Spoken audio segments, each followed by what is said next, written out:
Ang inyong mga ama, nagsumikap para kayo makapag-aral. Ebarsimen. Nagsumikap ang inyong mga ama para magkaroon kayo ng magandang kinabukasan. Ebarsimen. Silang nag-provide. Amen. Hindi sila nagpabaya. Ebarsimen. Mapakahirap ng bilang ama. Kaya kung kahit may pamilya na kayo, tinuturuan pa rin kayo ng inyong mga ama, tanggapin nyo ang advice ng inyong mga ama sapagkat ito'y nakakabuti para sa inyo. Ebarsimen. Mga anak, tumalima kayo sa inyong mga ama. Ebarsimen. Sapagkat walang ama na magtuturo na mapapahamak ang kanyang mga anak. Palapakan mo natin ng malakas ang ating mahal na Panginoon. Kaya saludo ako, mga minamahal, sa mga ama ng tahanan. Ebarsimen. Makita natin ang kanilang sakripisyo, ang trabaho nila. Hindi sila nagpabaya para mabigyan kayo ng magandang kinabukasan. Ebarsimen. Minsan kahit na may pamilya na sila, may pamilya na kayo, nandun pa rin yung kanilang pagtulong para sa kanilang mga anak. Sa ibang bansa, hindi ganun. Pagdating mo ng 18 years old, liberated ka na. Wala nang karapatan, hindi ibig sabihin, mga minamahal, yung mga magulang, hindi na sila obligado, mga minamahal, na tustusan pa yung kanilang mga anak pag dumating ng 18 years old. Meron na silang sariling desisyon, sariling buhay. Ganun po sa ibang bansa. Ebarsimen. Pero dito, mga minamahal, kahit mga apo minsan, pinapag-aral pa ng mga lolo, mga lola. Ebarsimen. Sila pang obligado. Ebarsimen. Sabi nung kapatid ko, mga minamahal, ano ba ito? Yung mga anak niya, 3, meron ng mga kanyang bahay, tapos na pag-aaral. Pero iwanan yung mga apo, nagtrabaho yung mga magulang, yung mga apo nandun sa lahat sa kanya. Amen. Sabi ng lola, mga apo, mama, lola tawag mami, punta tayo doon. O, obligado pang pakainin doon sa mga kung saan-saan. Amen. Pag mag-grocery daw sila, kukunin pa yung karton ng kanilang mga po. Kuha ng kuha, puno. Ang magbayad ang lola, mga minamahal. Amen. Pagdating ng mga anak niya galing sa work, doon pa kakain ng hapunan. Pagkatapos kumain ng hapunan, kung ano meron pa rin, dadalhin pa sa bahay nila. Sabi niya, walang katapusan itong obligasyon na ito, sabi nila. Pag ganun talaga, napakapalad natin kapag mga Kristiyano tayong naglilingkod sa Diyos. Palapakan mo natin ng malakas ang ating mahal na Panginoon. Kagalakan ng mga lola na pag-araling mga apo. Ebarsimen. Amen. Amen. Gusto nila yung mga apo nila makatapos ng pag-aaral. Gustong-gusto nila yun kasi talagang napakaganda ng bonding ng Pilipino. Palapakan mo natin ng malakas ang ating mahal na Panginoon. Ebarsimen. Totoo yun. Amen. Amen. Minsan mga minamahal, yung mga apo meron na silang lupa na talagang pagtatayuan ng mga bahay. Ang nag-provide yung mga lola. Ganon mga minamahal yung mga lolo. Ganon sila kamahal ng mga pamilya. Kaya sa atin, sasabi ko, napakaganda ng kultura ng Pilipino. Palapakan mo natin ng malakas ang ating mahal na Panginoon. Everybody shout, praise the Lord. Amen. So huwag naman nating abusuhin. Ebarsimen. Sumunod tayo sa inyong mga ama. Sumunod kayo sa inyong mga ama. Kasi kahit alam natin ang bersikulo ng biglang baligtaran, kung wala tayong ganitong pag-uugali, wala namang kwenta. Ebarsimen. Alam mo nga ang Biblia, mga minamahal, pero kung ang ginagawa mo hindi naakop sa kalooban ng Diyos, mainit ka ng pupuri dito, pagkatapos ayaw mo naman magugas ng pinggan, anak ng kamote. Ebarsimen. Parang hindi naman tama yun. Ebarsimen. So yung mga ama, sila pang magkadaog sa bidding sa labahan. Amen. Sabi ko doon nandun ako sa Perth. Love, umauna ka na umuwi kasi yung laundry. Sabi nung isang foreigner, Banner, you go home, sabi niya. You go home for laundry? Sabi nung foreigner, natawa ko maminamahal. Ebarsimen. Minsan talagang yung mga lolo, yung mga ama, sila pa rin ang makadaog sa bidding sa labahan. Palapakan mo natin ng malakas ang ating mahal na Panginoon.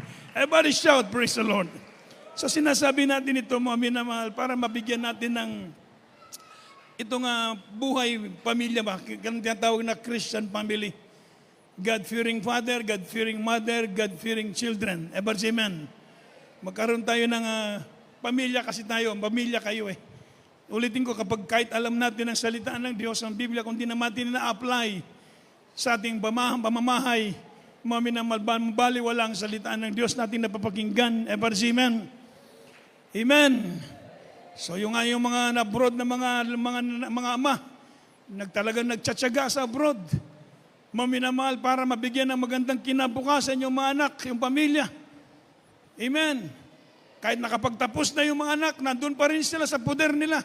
Tuwang-tuwa sila, mga minamahal. Kahit mga anak pa yung mga anak nila, sige, nandun pa rin. Hanggang meron silang lakas. Napakapalad niyo pag ganyan ng kanyang mga ama. Kaya pakamahalin ninyo inyong mga ama. Palapakan mo natin ng malakas ang mahal na Panginoon. Ever say, praise the Lord. Dahil sa pagsisikap ng inyong mga ama, meron na kayong mga bahay na matitirhan. Amen. Nag-provide na ang inyong mga ama. Binigyan na kayo ng lunaba. Na pag magkapamilya kayo, meron na kayong bahay. Napakapalad ninyo. Amen. Kaya wag niyong ibaliwala ito. Totoo ito sinasabi ko. Amen po ba? Hindi naman magmahay sa inyong mga ginikanan. Palapakan mo natin ng malakas ang ating mahal na Panginoon. Amen. So, ito mga minamahal, para din sa susunod sa inyong pagpamilya. Kung magkaroon na kayo ng sariling pamilya, mga minamahal, gawin ninyo ang kalooban ng ating mabait na Diyos. Ever say, praise the Lord. Para sa inyong mga anak. Palapakan mo natin ng malakas ang ating mahal na Panginoon. Basahin natin mga minamahal na aklat ng Luke chapter 15 verse 20 to 24. Kindly. Ito po sa aklat ng Lucas, Kapitulo 15, talatay 20 hanggang 24. At siya'y nagtindig at pumaroon sa kanyang ama. Datapwat samantalang nasa malayo pa siya, ay natanawan niya na siya ng kanyang ama at nagdalang habag at tumakbo at niyakap sa leeg. At siya'y hinagkan. At sinabi ng anak sa kanya, Ama, nagkasala ako laban sa langit at sa iyong paningin. Hindi na ako karapat-dapat na tawaging anak mo. Datapwat sinabi ng ama sa kanyang mga alipin, dalhin ninyo ditong madali ang pinakamabuting balabal at isuot ninyo sa kanya at lagyan nyo ng singsing ang kanyang kamay at mga pangyapak ang kanyang mga paa. At kunin ninyo ang pinatabang guya at inyong patayin at tayo magsikain at mga katuwa. Sa 24, sapagkat patay na ang anak kong ito at muling nabuhay, siya'y nawala at nasumpungan at siya'y nagpasimulang mga katuwa. Isang malakas na palakpak para sa mahal na Panginoon. So ito po, never give up. Amen. Father or dad, mga never give up on their kids. So the story of the prodigal son, mga minamahal, is the story of the father never give up. Ever say amen. Hope and ready to receive the child or his child back with open arms. Ever say amen. So mga minamahal, meron salata sa banal na kasulatan, yung kanyang anak, kinuha yung kanyang porsyon at siya pumunta sa malayong lugar, inubos niya doon sa maksayang buhay, sa luxury ba. At nang maubos niya lahat, mga minamahal, wala na siyang natira. Nagsimula na siyang magutom, maghanap na siya ngayon ng trabaho para makakain siya. Laki sa laya, walang alam trabaho. Amen. Ang alam niya karon magpakain ng baboy doon. Amen. So pagkatapos kung magutom siya, kumakain na rin siya ng pagkain ng baboy. Hanggang ma-realize niya kanyang sarili. Ang sabi niya, doon sa bahay ng aking ama, sobra-sobrang pagkain. Amen. Babalik ako doon. At ang sabihin ko, Ama, nagkasala ko sa iyo, sa Diyos at sa iyo. Hindi na ako karapat-dapat tawagin mong anak. Ituring mo na lamang akong alipin. Mga minamahal. Subalit ang kanyang ama, matagal ng panahon na nag-aantay para sa kanyang anak. Ever say amen. Every pagdating ng hapon, nakatingin sa malayo ang ama. Umaasam na isang araw babalik ang kanyang anak. Ever say amen.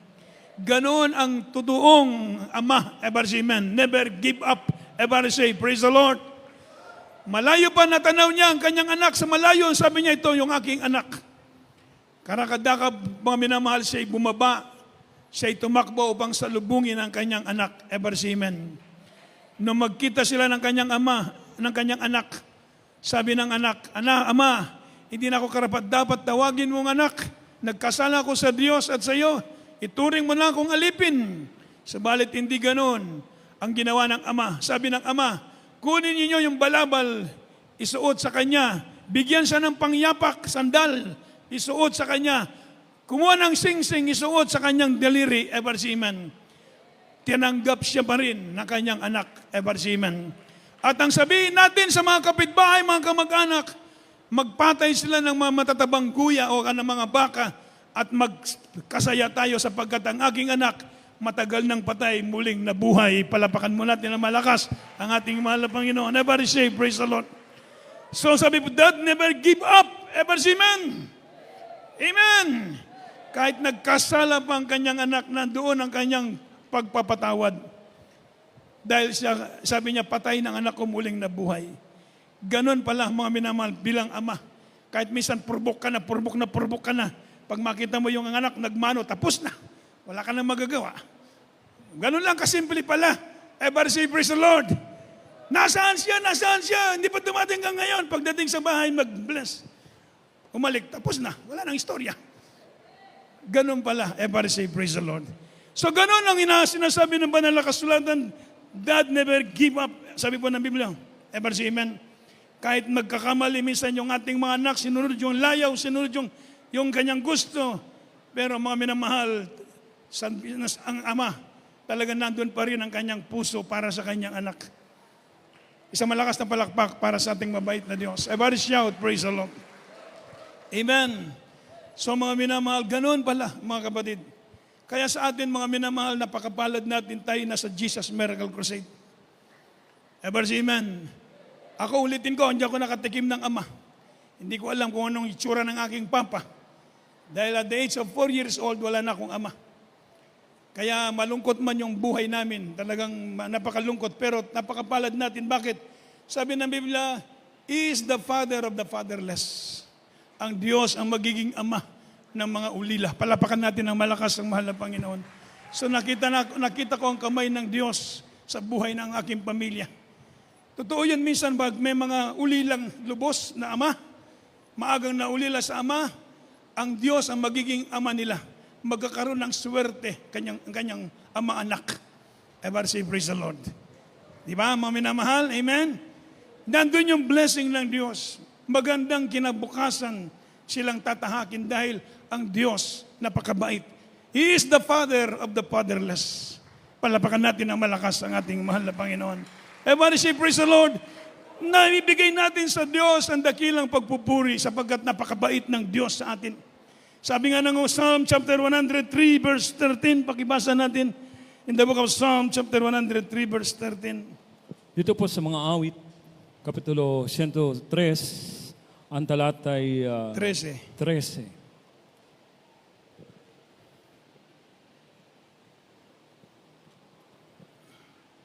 Kung paanong ama ay naaawa sa kanyang mga anak, gayon naawa ang Panginoon sa kanilang nangatatakot sa Kanya. Isang malakas na palakpak para sa ating mabait na Diyos. So ang pag-ibig ng Diyos, ang compassion, mga minamahal, kagaya raw po ng ama na nahabag sa kanyang anak, lalo na ang Diyos nahabag sa atin. Amen. Amen. Compassion is a dad characteristic, mga minamahal. A father has compassion, mga minamahal, for his children. Sabi po ng Biblia, merong compassion talaga. Ito'y nasa binigay ng Diyos sa puso ng ama. Amen. Ang Diyos mismo naglagay sa puso ng ama ng ganitong damdamin. Amen. Na meron kang habag sa iyong anak. Kaya mga minamahal, totoo pala mga minamahal. Ito'y plano ng Diyos. Kaya binibigay natin sa Diyos ang lahat ng kapurihan. Amen. Ibinibigay natin sa Diyos ang lahat ng kapurihan sapagkat God, He makes all things beautiful. Ever say, praise the Lord. Ginawa ng Diyos ang lahat ng bagay sa mabuti. Napakaganda. Ever say, amen. Ito pala mga minamahal ang nilagay ng Diyos sa puso ng Ama. Kaya mga minamahal, salamat ang Diyos. May totoong Diyos talaga. Kaya kahit anong ibaligtarin mo ang daigdig, hindi mo pwedeng sabihin walang Diyos. May Diyos talaga. May puso ang Diyos, ever say, amen. Nilagay sa puso ng tao, ever say, amen, na totoong pag-ibig ang Diyos. Palapakan mo natin ng malakas ang ating mahal na Panginoon. So hindi lamang mag-pray para sa panganak, hindi lamang mag-provide, mga minamahal, hindi lamang tayo mapagpahinuhod para sa ating mga anak. Kailangan din nating disiplinahin ang ating mga anak. O dito na tayo sa pagdisiplina. Ever say amen? Basahin natin ang Biblia, Proverbs 13:24. Dito po sa Aklat ng mga Kawikaan, Kapitulo 13, ang talatay 24. Siyang nag-uurong ng kanyang pamalo ay napupuo sa kanyang anak, ngunit siyang umiibig ay nagpaparusang paminsan-minsan. Isang malakas na palakpak para sa mahal na Panginoon. So ang totoong umiibig na ama, pumapalo din. Ever say amen? Amen. Mga minamahal, talagang kailangan paluin din yung anak.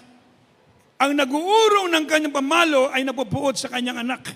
Subalit siyang umiibig ay nagpaparusang paminsan-minsan. Hindi naman bunalan ni mo ang imong anak na mamatay. Bunalan sakto-sakto ra sa lubot. Ever say amen? Disiplina lang ba? Ever say amen? Pag inurong mo yung pamalo, gumawa ng mali yung anak mo at hindi mo dinisiplina, hindi mo inibig ang kaluluwa ng iyong anak. Lalaki yun spoiled. Lalaki yun, mga minamahal, hindi wala siyang takot sa iyo, walang takot sa Diyos. Mapapariwara siya. Ever say amen? Pero mga minamahal, paminsan-minsan, dinidisiplina mo ang iyong anak pag nagkamali. Tama lang yun. Ever say amen? Amen. Pag hindi mo disiplina, mga minamahal, hindi mo inibig ang iyong anak. Kaya paminsan-minsan, talagang magpaparusa tayo. Ever say amen? Meron tinatawag mga child discipline. Ever say amen? Sabi po ng Biblia, kahit ang Diyos, meron chastisement ang Diyos. Sinasastise ng Diyos ang kanyang iniibig, inaring tunay na anak. Kung inari kang tunay na anak ng Diyos, meron chastisement. Hindi ka anak sa labas. Pag hindi ka gumagawa ka ng mali at walang palo, walang paalala, doon ka magtaka, baka hindi ka anak ng Diyos. Ever say amen? Pero kapag tunay kang anak ng Diyos, naglilingkod tayo sa mahal na Panginoon, kaunti mga minamahal, pagkakamali natin, nandun ang paalala ng Diyos. Ibig sabihin, tinanggap ka ng Diyos bilang anak niya. Ever say praise the Lord? May pahinumdum ba? Ever say amen? Diri sa atong pagpangalagad sa Ginoo na ang pahinumdum sa Ginoo. Amen.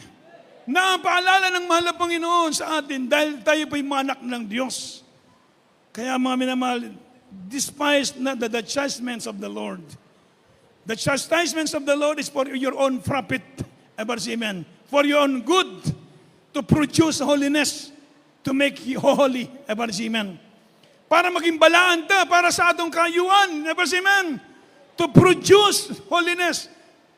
Para maging banal tayo. Kaya minsan sa atin, magkamali tayo, paalala ng mahal na Panginoon. Pahinumdum ba?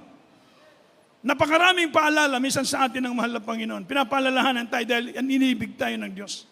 Kami, pag hindi kami gagawa sa kalooban ng Diyos, kitli ng Diyos ang aming buhay.